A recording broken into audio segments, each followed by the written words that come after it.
going to get a lot of people joining the Abraham Accords. We have the four great nations that did it early on, and they stayed with it. And then you had the Biden administration, which is the worst administration in the history of our country, and obviously they did nothing on that and anything else. And so it stayed at four, and now a lot of people, even today, they're talking about all joining up. So many people have talked to me about that, and it's going to be a great tribute to really the United States. I mean, the United States has worked very hard in the Middle East, so it would be a tribute to us and to Jared and to Steve and to all of the people, Marco, all of the people that have worked so hard on that. And it really is going to it's going to guarantee that it all stays together. We worked on Egypt with our next door neighbor who is a good neighbor. They're friends of mine, but they happened to build a dam which closed up water going into a thing called the Nile. I think if I'm Egypt, I want to have water in the Nile. And we're working on that one. It's a problem, but it's going to get solved.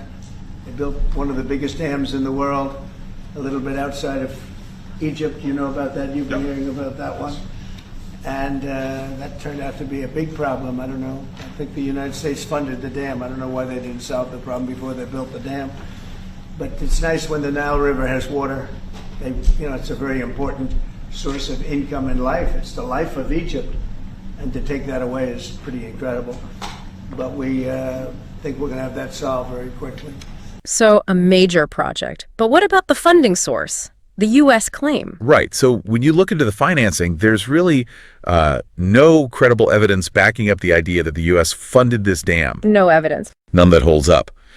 The real story of how it was paid for is, well, quite different.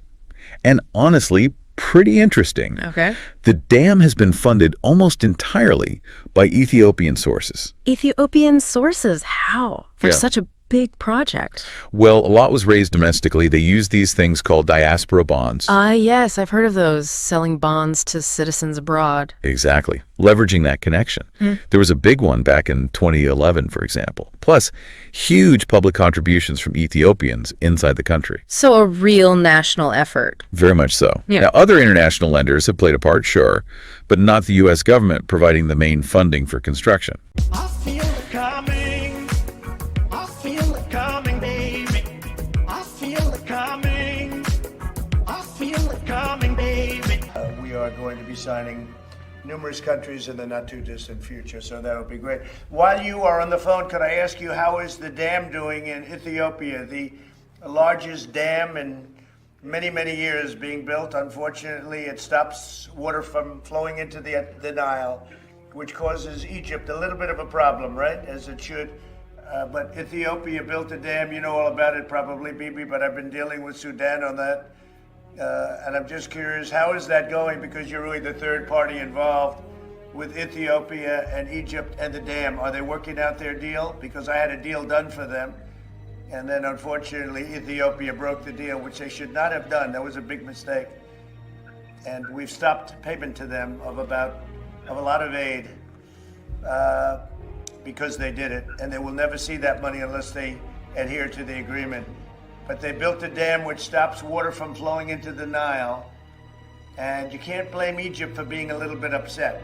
Yeah, if you would, because I had a deal done and then they broke the deal, and they can't do that. They can't do that. So the deal was done, and it's a very dangerous situation because Egypt is not going to be able to live that way. And they'll end up blowing up the dam. And I said it, and I say it loud and clear. They'll blow up that dam, and they have to do something.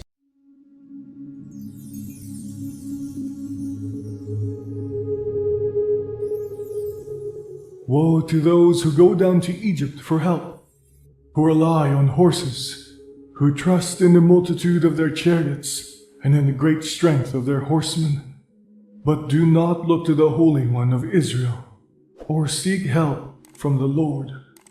Yet he too is wise and can bring disaster.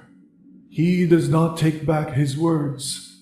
He will rise up against that wicked nation, against those who help evildoers. But the Egyptians are mere mortals, and not God. Their horses are flesh, and not spirit. When the Lord stretches out his hand, those who help will stumble. Those who are helped will fall. All will perish together. This is what the Lord says to me, as a lion growls, a great lion, over its prey. And though a whole band of shepherds is called together against it, it is not frightened by their shouts or disturbed by their clamor. So the Lord Almighty will come down to do battle on Mount Zion and on its heights. Like birds hovering overhead, the Lord Almighty will shield Jerusalem. He will shield it and deliver it. He will pass over it and will rescue it. Return, you Israelites, to the one you have so greatly revolted against. For in that day, every one of you will reject the idols of silver and gold your sinful hands have made. Assyria will fall by no human sword. A sword not of mortals will devour them. They will flee before the sword, and their young men will be put to forced labor. Their stronghold will fall because of terror. At the sight of the battle standard, their commanders will panic, declares the Lord, whose fire is in Zion, whose furnace is in Jerusalem.